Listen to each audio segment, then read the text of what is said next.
दोस्तों, आजकल social media पे कॉकरोच जनता पार्टी नाम के एक व्यंग्यात्मक जो व्यंग में बनाया गया डिजिटल पेज है, वो बुरी तरह से छाया हुआ है। और उसकी जो रिकॉर्ड है वो इंस्टाग्राम पे 1,74,00,000 फॉलोवर्स से ऊपर निकल गया। और ये जो पेज बना वो एक जो चीफ जस्टिस साहब हैं हमारे सूर्यकांत जी, उन्होंने कोर्ट में सुनवाई करते हुए जो एक टिप्पणी की थी।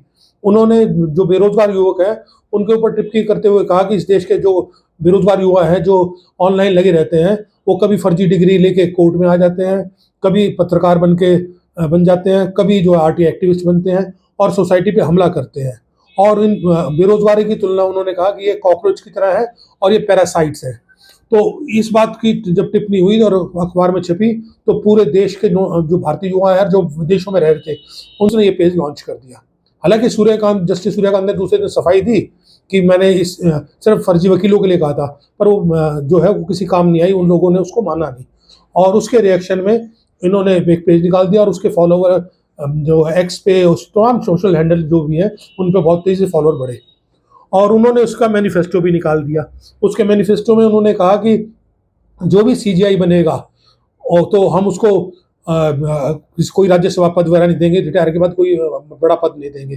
दूसरा उन्होंने कहा कि जो चीफ इलेक्शन कमीशन है जो नाजायज वोट काटेगा उसको उस पर यूएपी लगनी चाहिए, टेररिस्ट एक्टिविटी की तरह होनी चाहिए और उस पर कड़ी कार्रवाई होनी चाहिए। तीसरा उन्होंने कहा कि अगर हमारी सरकार आई तो 50% रिजर्वेशन सीधा महिलाओं को दे देंगे।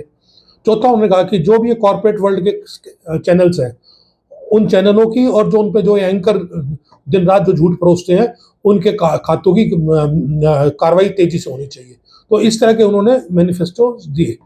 और उनको एलिजिबिलिटी उन्होंने ये रखी कि इसका एलिजिबल वो बनेगा, एक तो बेरोजगार होना चाहिए, दूसरा वो आलसी होना चाहिए, तीसरा उसको ऑनलाइन रहने की लत होनी चाहिए और चौथा उसको जो है प्रोफेशनल भड़ास निकालने की आदत होनी चाहिए। तो ये उसकी एलिजिबिलिटी उसका मेंबर बनने की।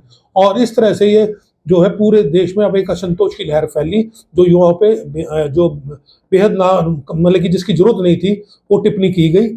और ये इसमें ज़्यादातर पूरे देश का जेनजी इन्वॉल्व है। और 2024 के आंकड़ों के हिसाब से हिंदुस्तान का जेएनजी 37 करोड़ से ऊपर 37-38 करोड़ के करीब है। तो इसकी बहुत व्यापक प्रक्रिया होगी। अब देखते हैं कि ये पार्टी किस तरह से क्या रूप लेती है, क्योंकि गवर्नमेंट इनका एक ट्विटर हैंडल बंद भी कर चुकी है।